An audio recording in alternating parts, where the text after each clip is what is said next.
Well, hello everyone, and welcome to our June webinar. I'm Suzanne, your moderator for today's session called CMMC in the Cloud, Navigating Cloud Provider Options for Compliance. Thanks for joining us. If you're a small or mid-sized defense contractor, today's topic is especially relevant. Choosing the right cloud provider, whether it's Microsoft GCC, GCC High, AWS GovCloud, or another environment, is one of the most critical and confusing parts of preparing for CMMC. Getting it wrong can expand your scope, delay your audit, or even cost you contracts. So today we're going to break this down into practical guidance, from understanding the security requirements for CUI and FCI in the cloud, to exploring how enclave strategies can simplify your compliance boundary, to asking the right questions of your cloud provider or MSP. We'd like to take a moment to thank our co-sponsors for promoting this event today. We have numerous MEP and Apex accelerators co-sponsoring our webinar today. Your local Apex accelerators are available to bridge the gap between your business and the government. Apex accelerators are here to assist you with local, state, and federal contracting, and MEPs provide tools and resources to help U.S. manufacturers succeed. Each center connects manufacturers with government agencies, universities and research facilities, trade associations that foster growth and innovation. Contact your local Apex Accelerator or MEP for more information on how they can help your business succeed. Today you're going to hear from two of our subject matter experts, Scott Dawson, President of Core Business Solutions, who brings deep experience in compliance, enclaving strategies, and working directly with small contractors on their CMMC journey. And Brian Rhodes, head of CMMC LRQA Americas, who brings a decade of managed service experience and 6 years of CMMC experience helping clients navigate their compliance journey. Welcome, gentlemen. Thank you. Thanks, Suzanne. Glad to be here. All right, so today let's start with the big picture. So before we get into cloud platforms or enclaves, let's ground ourselves in the why. So Scott, let's start with you. Why does cloud compliance matter so much in the CMMC framework? Where does it even show up in the requirements? Well, I'll tell you, if you're using a cloud system, this can directly affect your ability to meet the SP 800-171 controls that are the underlying requirements of CMMC. And those are what govern the technical and operational controls you need to have to store or transmit CUI. And so when you're using a cloud provider, you're dependent on their configuration, on their security, on their compliance to ensure that you're meeting the requirements during an assessment. So now it's also true that it's probably safe to say that most CMMC level 2 environments involve some sort of a cloud service at some point, and whether that's your email system or file sharing or data backups, the cloud is probably involved. So this is all talking about, we're really going to talk about how do you ensure that you are meeting requirements when you're using a third-party cloud provider. And this isn't just a technical decision. Certainly there are technical decisions to be made, but it's also a scoping decision, which means how broad is the assessment going to be when we apply for certification. And so if you don't understand the platforms you're using and the technology you're using, the boundary of your scope, the edges of what's involved in your certification assessment, it could become complicated, unclear, and raise some difficulty. So if you're using cloud systems, you got to plan on having to demonstrate that they're compliant. Sure. All right, that makes sense, Scott. Now let's shift to what happens when companies actually try to implement cloud solutions. So Brian, what are some common cloud-related mistakes you've seen small contractors make when handling CUI in the cloud? Well, the first thing that comes to mind is when an organization seeking certification commonly known as OSC, doesn't properly understand the cybersecurity posture of Microsoft products. For example, Microsoft 365 Commercial does not meet FedRAMP requirements. That leaves you with a choice of GCC and GCC High. Both of these configurations can meet FedRAMP, but GCC must be properly utilized in order to meet requirements. That's critical. Another common mistake that OSCs make is assuming data is in platforms like SharePoint or OneDrive are compliant by default. That can lead to serious problems when shared responsibility isn't fully understood or documented. And then finally, another common mistake is when OSCs fail to isolate CUI into a dedicated and secure enclave.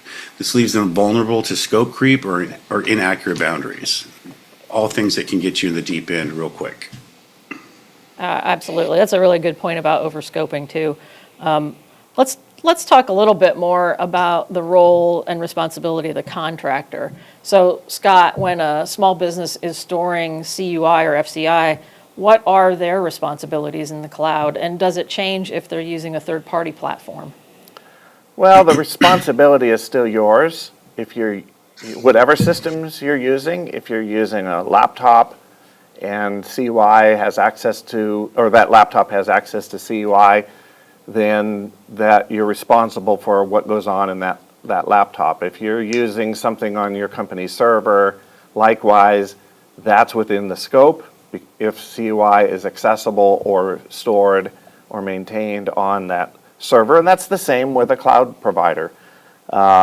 You are responsible to ensure that all 110 requirements made up of 320 assessment objectives, which we've talked about in past webinars, that you're responsible to show that all of them are being met, no matter who the provider is in the configuration that you're using. So the way that gets documented and communicated is through what's called a customer responsibility matrix, or CRM. You also hear the term shared responsibility matrix, same thing.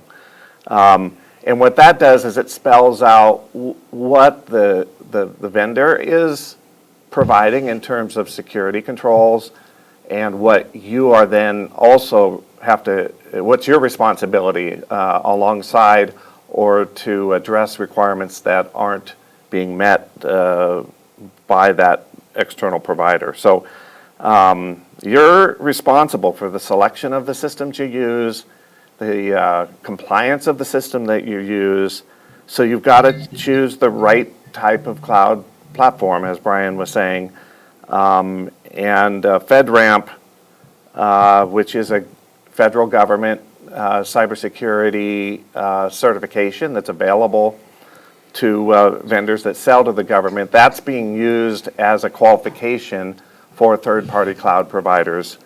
And so you have to be sure that your providers are meeting those FedRAMP requirements, and that can be difficult if you don't have a good documentation and good communication with your various vendors. Okay, yeah, thanks, Scott. So that brings us to important legal and risk conversations. So we've seen more scrutiny around the SPUR score and attestations. So Brian, what should contractors be aware of when it comes to legal risks and cloud hosting?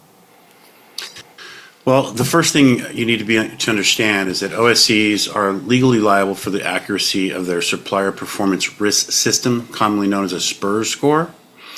Regardless, it makes if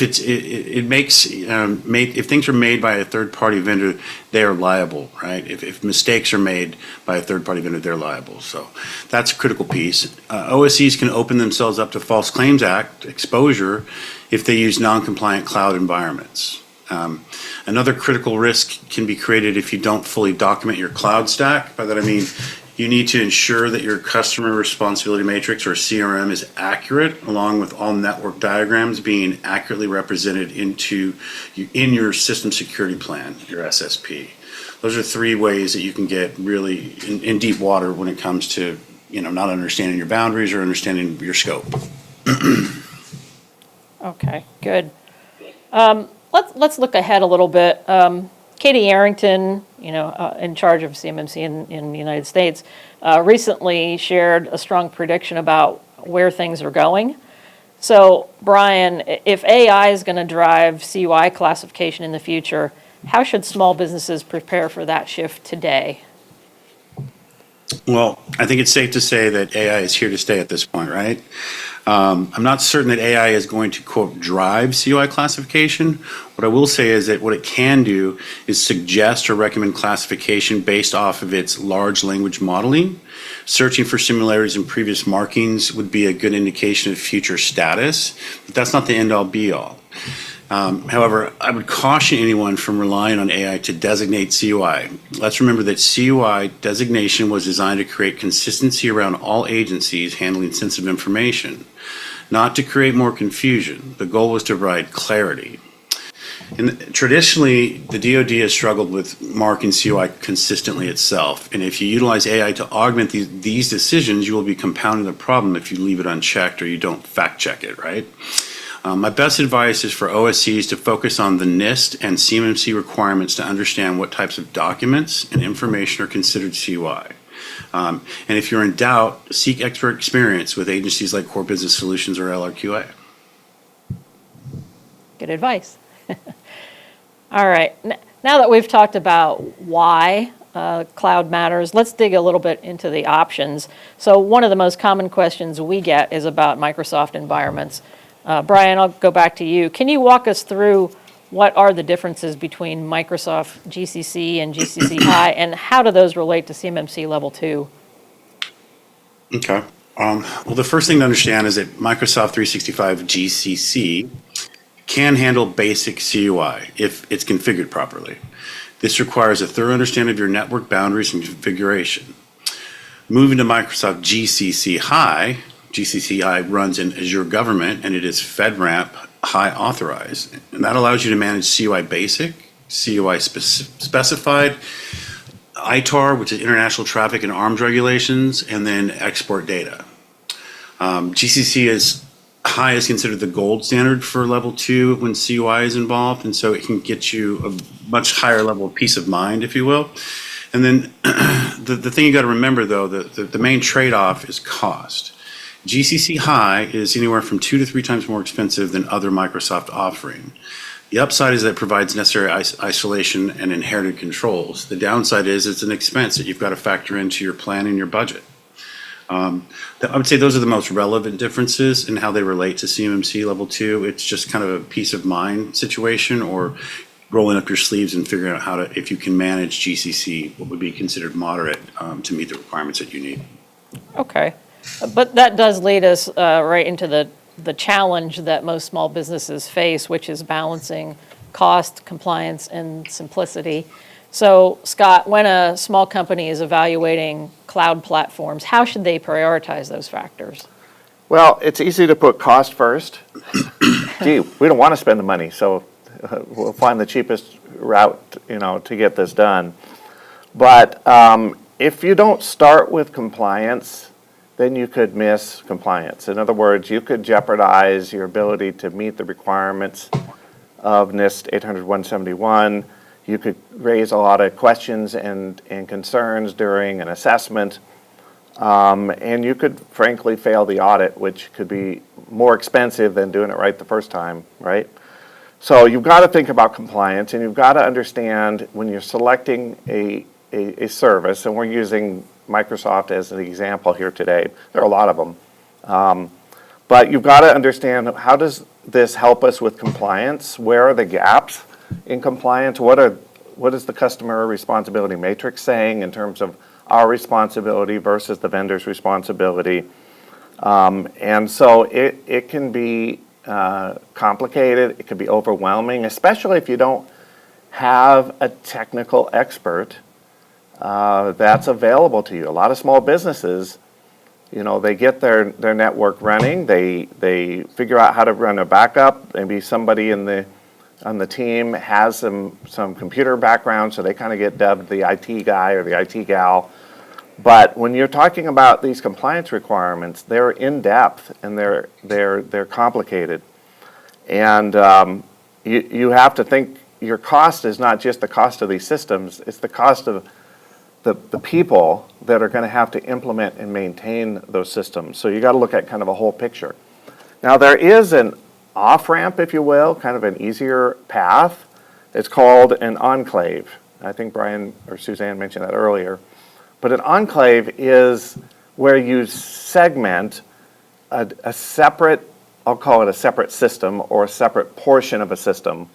And then that portion of the system is going to be what we get compliant. That's the portion of the system that we're going to have audited and assessed. And in fact, that's where we're going to keep CUI. That's where we're going to receive it. That's where we're going to handle it. That's where we're going to view it. That's how we're going to share it, is within that segmented enclave. And that limits the scope of the assessment, the boundaries around the assessment, so that the assessor, when they're doing the assessment, is only going to focus on the enclave and how you're using it, rather than a full network inspection to be sure your entire network is compliant. And so enclaving can be a great way to go about this. But you've got to think about how this is going to fit within your business, how it's going to fit within your business workflow. Is this going to meet the needs for future work and the growth of your business long term? As if you're serious about remaining competitive and capable of addressing DoD requirements, it's not just about cost. It's got to also be about can we maintain this, and who's going to be responsible to make sure we're still compliant. That who question is where a lot of money can add up and a lot of problems can occur. Just imagine you had someone who's your designated expert. Maybe they go through all the training, they get everything set up, maybe you even get through the assessment successfully. Well, congratulations, now they go get another job because they're very marketable. And all of a sudden now you're caught because the person who knows how to maintain compliance maybe isn't available anymore. So that's another thought is, do we insource this compliance or do we outsource this compliance? And there are options to do both. And I think it's a technical question, but it's also a business question that I think deserves careful thought before you launch into your full upgrade and decisions around how you're going to handle this technically. Yeah, I think thinking long term is really, really important. So I do want to go back to the compliance piece a little bit more, though. There's a lot of confusion around FedRAMP requirements, especially what FedRAMP equivalent means. So, Brian, for you, what does CMMC Level 2 require in terms of FedRAMP, and how should businesses validate that with their provider?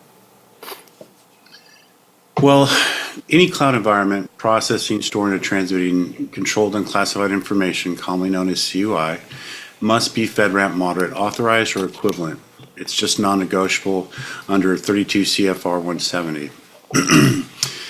FedRAMP equivalent essentially means you must build a body of evidence showing all 325 plus controls are fully implemented.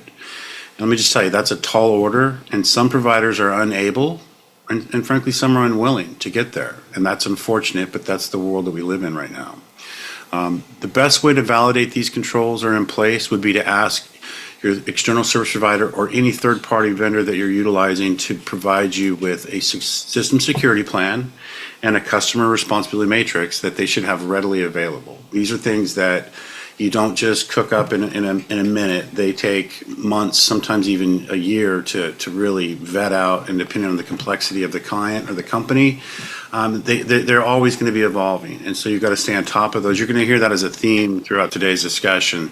System security plan and customer responsibility matrix are two critical aspects that have to be done the right way in order for you to be even eligible to be assessed, much less pass. Okay, yeah. And a lot of these decisions don't happen in a vacuum, so they also often include your IT vendors or MSPs, obviously. Scott, how do these relationships influence the choice of a cloud platform, and what should businesses be aware of? Yeah, great question. And earlier we made mention that, you need an expert, not only technically, but an expert on the compliance side to understand what it's going to take to demonstrate compliance during that assessment, how to maintain compliance going forward. And often small businesses don't have this kind of resource internal, so they turn to their managed service provider or MSP, their computer shop, if you will. I don't mean that in a demeaning way. But MSPs are, there to help set up networks, help to deploy devices, help to maintain, your systems, make sure they're monitoring security, dealing with troubleshooting and problems. I mean, they offer a lot of great services for small business, and many small businesses, maybe most, I don't know, use a third party in some manner to help maintain their computer environment. And when you're taking a step to prepare for CMMC certification, you've got to presume that they're coming along for the ride. So you need to sit down with them and discuss your objective of getting certified. If they're not familiar with NIST requirements or CMMC requirements, then you need to get their commitment that they're going to come up their learning curve and get the proper training and expertise to be able to be that expert, to be able to bridge the technical and the compliance sides of this problem, if you will. So their gaps, their strengths are the technologies. Typically the gaps are the compliance, because they just don't have that experience, and it takes an investment. I mean, frankly, it is a significant investment to get the training and put the systems in place, and the documentation. Shouldn't undersell the challenge of the documentation. But your MSP is going to have to be, fully compliant alongside you, along with you. They're not just making sure your system is ready, they have to make sure their systems are ready, because during that assessment, you're going to be side by side with your MSP. And whether or not they're going to go as far as getting themselves certified or not, that's kind of up to them. There are some advantages if they do, but in either case, they're going to be with you in the hot seat during that assessment to answer questions and show the evidence and, convince the assessor that things are being done right, not only within your systems, but within your MSP systems as they pertain to maintaining CUI. So you need a commitment. I mean, that's kind of the bottom line. You're going to need their commitment to do this, and frankly, they're not all able to make that commitment. So that's the challenge right there. Okay. So I think maybe that's a good segue to bring Core Vault into the conversation. We've talked about Microsoft and AWS options, but what about some purpose-built enclave solutions? So Scott, how does the Core Vault simplify cloud decisions for small businesses who need a CMMC compliant enclave?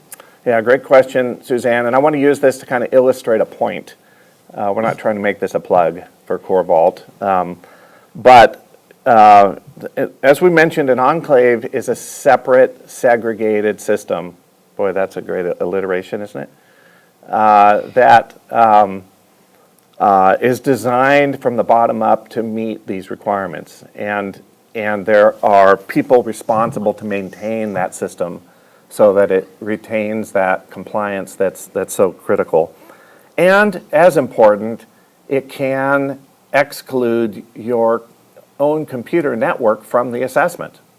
So you may not have to make all the upgrades. You might not have to replace equipment or transition to new compliant, systems and that type of thing. You might be able to, I'll say, rent space, that's just kind of a simple way to say this, in a compliant system where that vendor is taking responsibility to help you stay compliant. And the way Core Vault works is we help you set up an AWS GovCloud account. AWS GovCloud is roughly equivalent to the Microsoft GCC environments. It's just the AWS versions.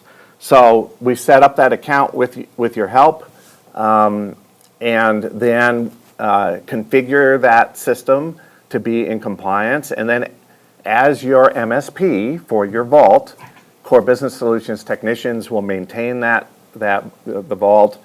And the way you would work with it is there's an email built in to the vault. There's files, folders to save things in. You can run software in the vault. You can edit your documents in the vault. You can browse the internet in your vault. But the vault is separate from your network, and you log in to the vault. The only thing you're doing is really viewing the vault through your computer.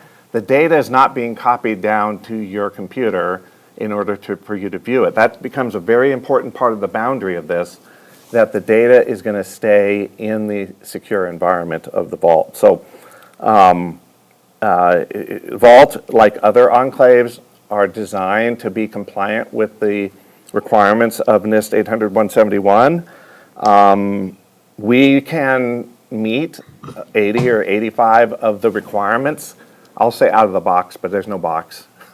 But we can set it up to meet the 85 of those technical requirements. But there's a customer responsibility matrix that we provide and designates what our clients are still responsible for, like training their employees, dealing with the physical environment that you're in, making sure the physical environment is secure, including if you have visitors to your facility, where can they go and can they get access to your data, that type of thing.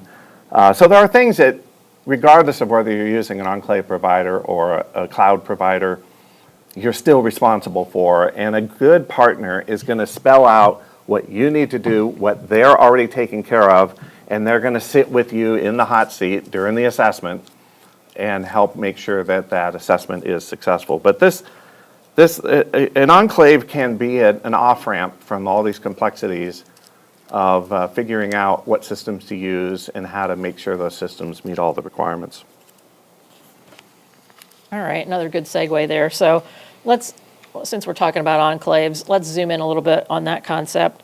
So it's definitely one of the most powerful ways to reduce your CMMC scope, and it's one of the least understood.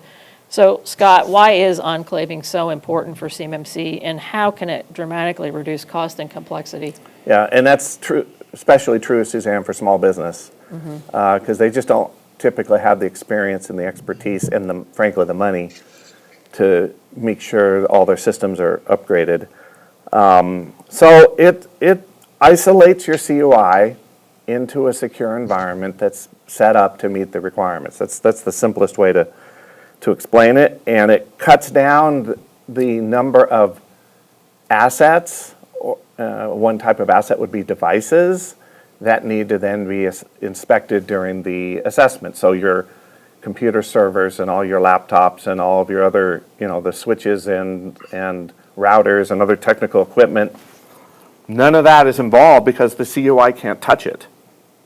There are software platforms and backup of corporate data and which are necessary to run your day-to-day operation, but they don't necessarily have to be in scope if you're using an enclave and all that is segregated. So I think it's a misnomer to say, gee, CMMC means we have to upgrade everything and we have to maintain everything.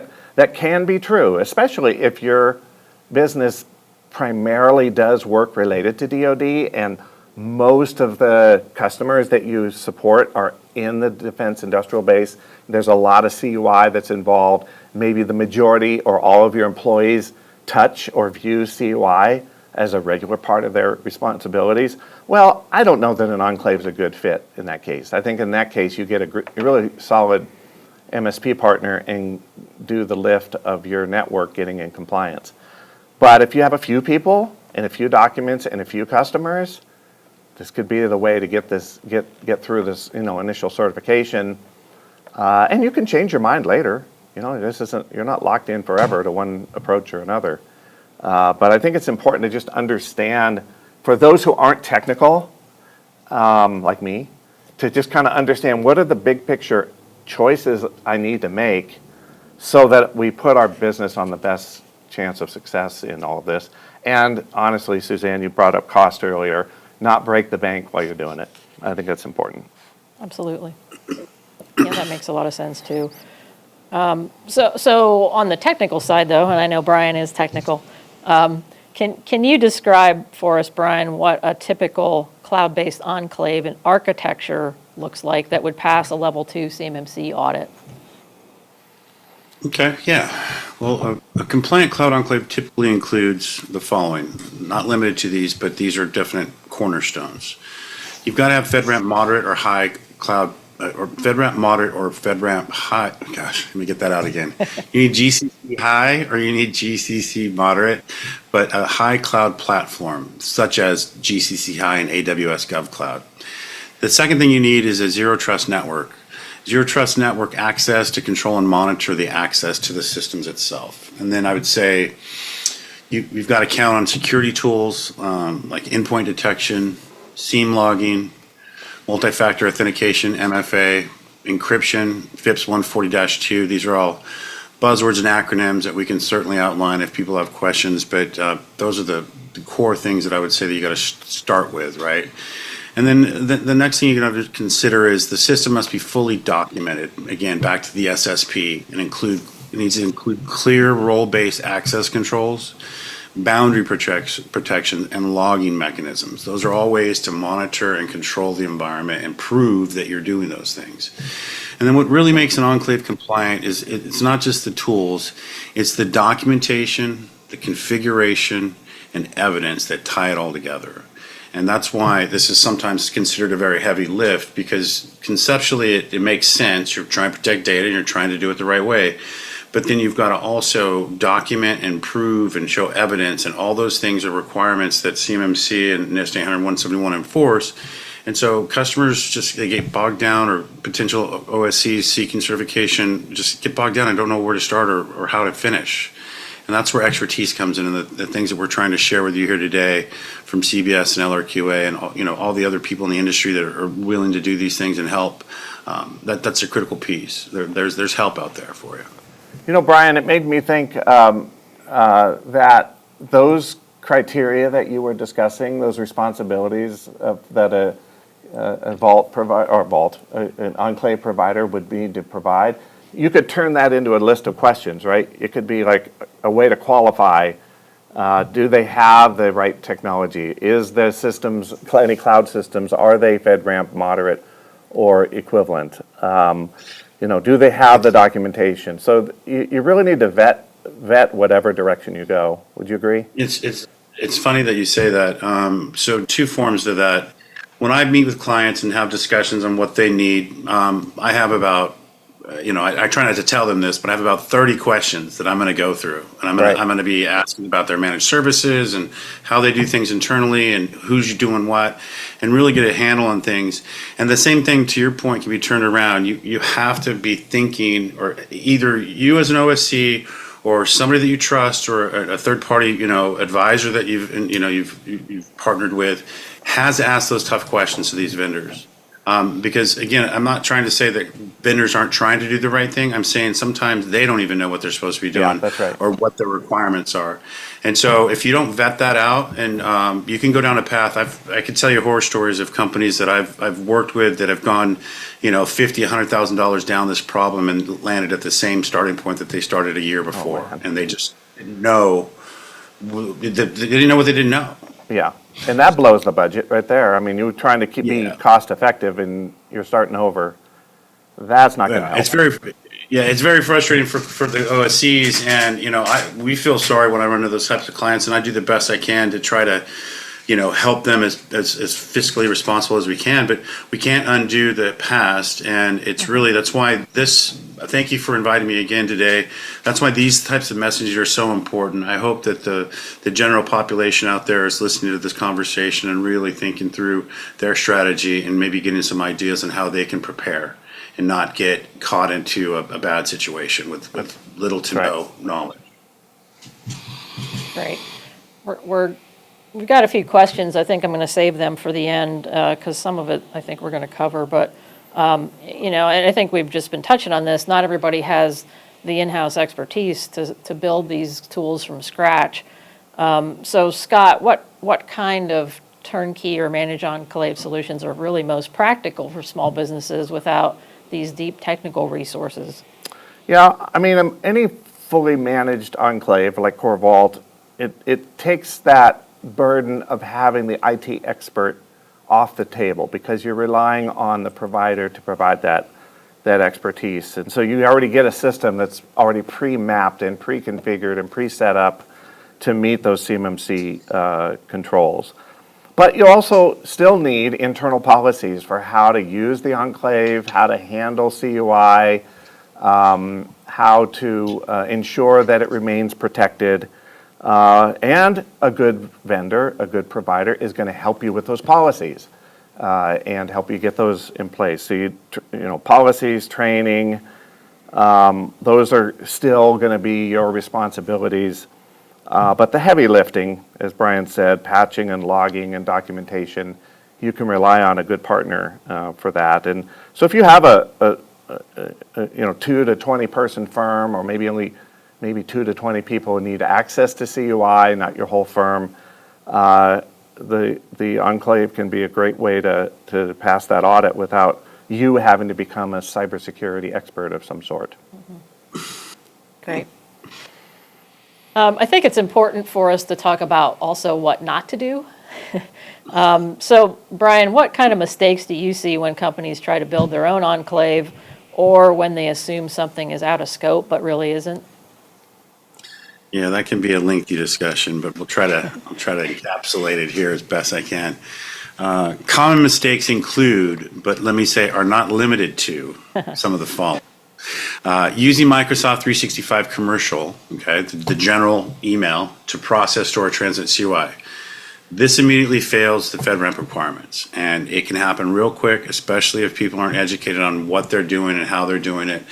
Those types of mistakes can be traced and found and exposed, and certainly can fail an audit immediately. Another pitfall is misconfiguring your Microsoft 365 GCC or GCC High to improperly process, store, or transmit CUI. If you set it up wrong, garbage in, garbage out, right? Not fully understanding your asset designations and misclassifying assets as out of scope when they will be assessed as in scope. So what happens if you don't understand your asset categories? There's 5 of them. I won't get into the weeds on that, but basically there are ways of denoting certain things that you're calling out on the way that you look at your data and your boundary and your network infrastructure. And if you choose, because of convenience or ignorance, to take something and put it out of scope and think, oh, I don't have to deal with that, I don't have to document that because it's out of scope, and then the assessment comes in and goes, well, you're not following the rules, you're not seeing this the right way, those things are in scope, and now you immediately got a liability that you're unaware of and unprepared for in assessment. So that's a big pitfall.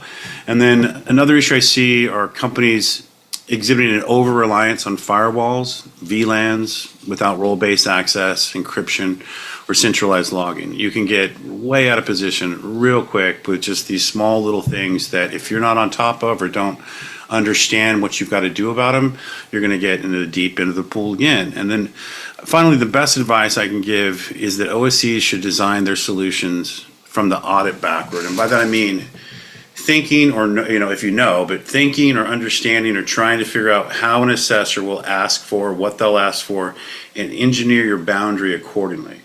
And that takes education. That there's all sorts of tools out there. There's advisory. There's all kinds of companies that can help you with that.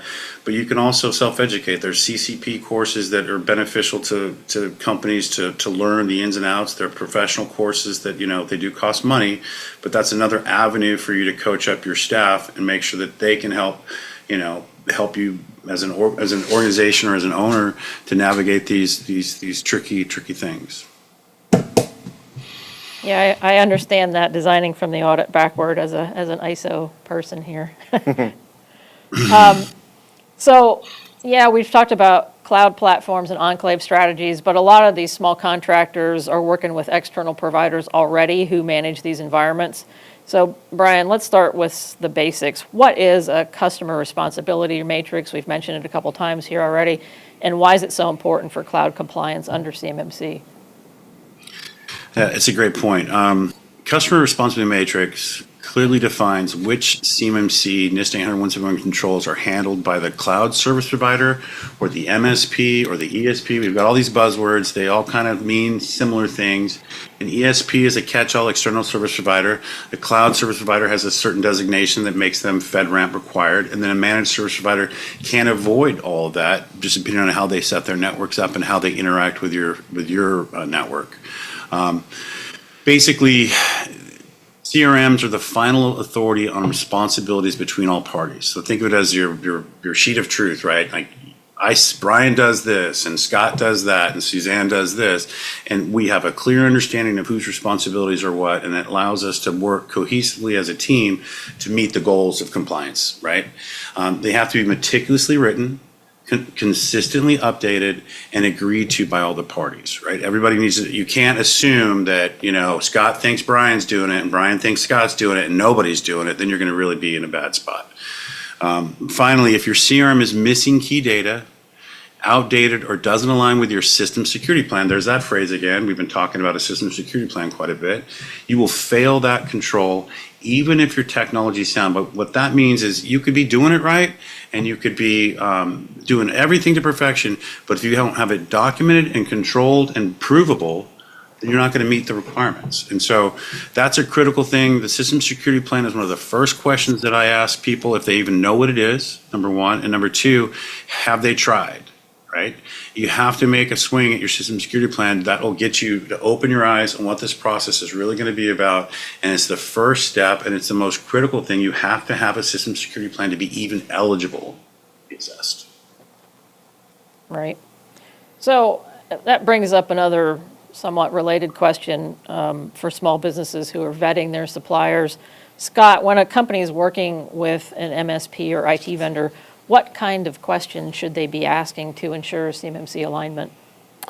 Well, I think it starts with, do you handle or have access to any of the CUI or security protection data, another class of data, on our behalf? So as part of working with our business, as part of maintaining our equipment and our network, do you store any of the CUI that is on our systems? Do you back up any of the data that's on our systems that includes CUI?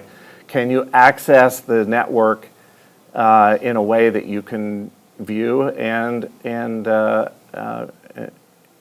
be able to deal with CUI that's on the network? So I think that's the first question, because it begins to scope whether or not the MSP, the provider, is going to be part of your assessment scope. And if the answer is yes to any of those questions, then it's, well, how are you configured to meet all the requirements of NIST 800-171? So it'd be good to get a copy of their SSP and their CRM, as Brian suggested.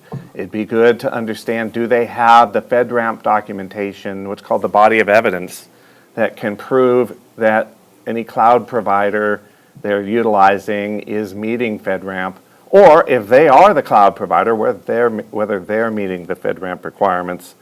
And then you got to go through the steps of verifying that they're meeting the NIST 800-171 requirements, that 110 set of controls, 320 set of assessment objectives, because that's the checklist that the assessor is going to use to conduct the assessment. So if your partner's systems are in scope, they're going to be assessed alongside you and your system. So you might as well get ahead of that and find out what are they meeting, what are they not meeting, and what's the work to be done to get everybody compliant prior to the assessment.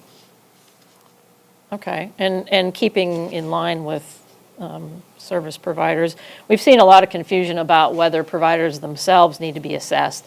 Brian, if a cloud provider or MSP touches CUI, do they need to be assessed too? And how does that impact the contractor's own certification process?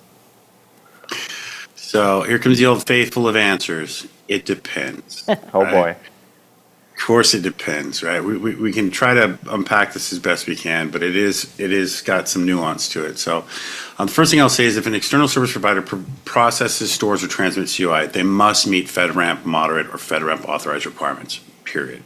If they're messing with your data, they have to be able to control and protect it. If the external service provider is not a cloud service provider, they don't necessarily have to be certified to CMC Level 2. However, it is an advantage for third parties to be assessed to Level 2. Okay? It makes them more prepared for their participation in their clients' assessments. It gives them a leg up on the knowledge base, and it helps them be more efficient, right? Whether they've been certified to Level 2 or not, they're going to have to participate in the OSC's assessment, Organization Seeking Certification. This takes us again back to the customer relationship matrix. All documentation of inheritance responsibilities and shared responsibilities must be supported by evidence in their system security plan.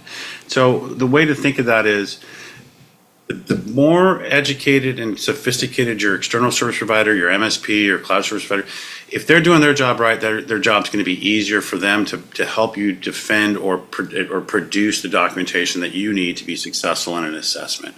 And that's why the vetting process we've talked about, having those discussions, asking the tough questions, or educating yourself to a level where you can ask the right questions to understand what their capabilities are, and if they're going to be a support system for you, or if they're going to be a boat anchor around your neck. That's the critical thing. You can't partner with these companies that don't support your goals. And that's the critical thing to take away from today, is make sure you're aligned with all of your third-party vendors and they are aligned with you. Great point.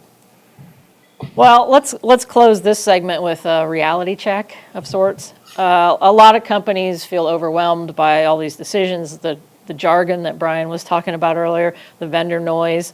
So, Scott, what's your advice for small businesses trying to cut through the complexity and make smart cloud decisions for CMMC? All right, well, let's start with the very basics. Do I handle any CUI or FCI? We haven't talked a lot about federal contract information, but that's also protected by CMMC. So do I have any of this? Or is a contract that I'm pursuing going to require me to have access to CUI and FCI? So it's a yes/no question, but it's shades of gray answer sometimes, because if you're not clear what CUI is and how it might be utilized, then you're not going to be able to get a clear answer. And if you're not right about that first question, you're on the wrong path. And you're probably spending a lot of time and money on things maybe you don't need to be spending money on, or you're not addressing things that you need to be. So it starts with, where's the documentation, what kind of documentation, and understanding that requirement. Now, sometimes you can look in your contract for language and clauses that can give you a hint whether or not your customer believes you're going to be responsible to handle CUI. And there are certain clauses in the DFARS regulations, for example, or in your customer contract that's going to spell out whether you have to be in compliance with NIST 800-171. And ultimately, we're going to start to see CMMC certification requirements coming out in contracts. So that would be heads up. I got to understand what documentation has got to be protected, because evidently this contract requires me to be in compliance. So that's number one, probably the biggest question you're going to ask. And then secondly, how do I want to handle and protect that documentation? Do I want to keep it maintained in our company systems and therefore have to upgrade and maintain compliance in our company systems? And for many companies, the answer is going to be yes, just because of the nature of your business and the volume of documentation you handle. It may be there's no real option here. You need to maintain your own systems as secure environments. So you're going to be down a path looking for a partner who can provide guidance and direction in terms of, and that's where an advisor like LRQA or CORE can help you in scoping out the project. I don't want to reuse the word scope there, but getting the scale of the project in mind and how you're going to go about that compliance project. Or is our use of CUI more limited? And could we utilize a third-party enclave? Could we utilize another system for just that documentation? Typically, that's what they're used for, just that documentation. That way, when the assessor is making sure that CUI is protected, you're going to that enclave solution to show that that CUI is protected, and you're never having to discuss or inspect your internal systems because CUI is not over there. It can't be over there. There's a line of demarcation technically and procedurally to ensure that CUI stays off of the systems that aren't secure and is only maintained on systems that are secure. So that's big question number 2. And then it's, I need a partner. I need the help. Where do I turn? There are a lot of resources that you can turn to. I know the Cyber AB has a marketplace. Great place to go, start investigating. There are other online resources to start to find potential partners. But then once you've decided, the approach you're going to take, you're now in the vendor selection process. Be educated. Get yourself educated so you can ask the right questions and make a great decision. And sometimes you just want an advisor to guide you up through this part, right? You just do we have CUI? What's the technical approach we should take? And where do we find the vendors that we need?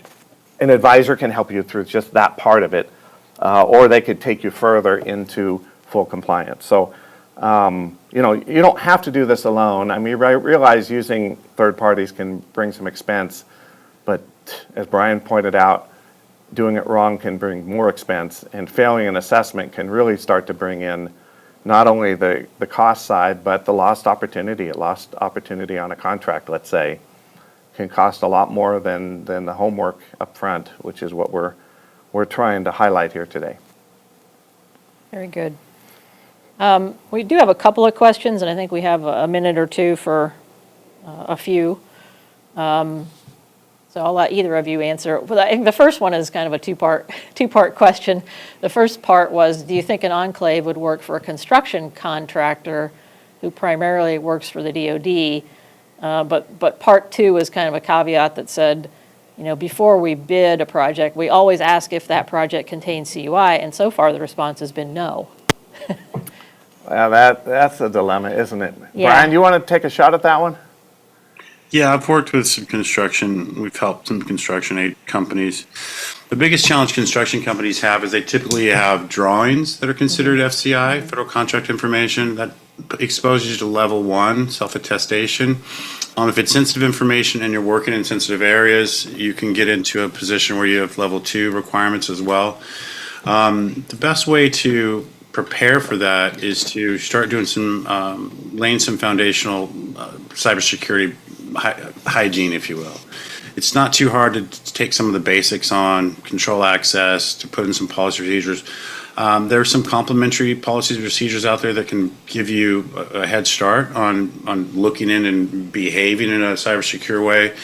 But the challenge with the DoD or the people that there's a term for it. It's the person that you're interacting with, the contract manager or something like that. Contracting officer, Brian? Is that it? Contracting officer. Yeah. You've got to get clarity from the contracting officer. And by that I mean, just because your purchaser, buyer, your middle tier interoperable personnel that you're working with don't know about CUI, your contracting officer has the requirement to provide you with the documentation proving or disproving that you have CUI or don't have CUI.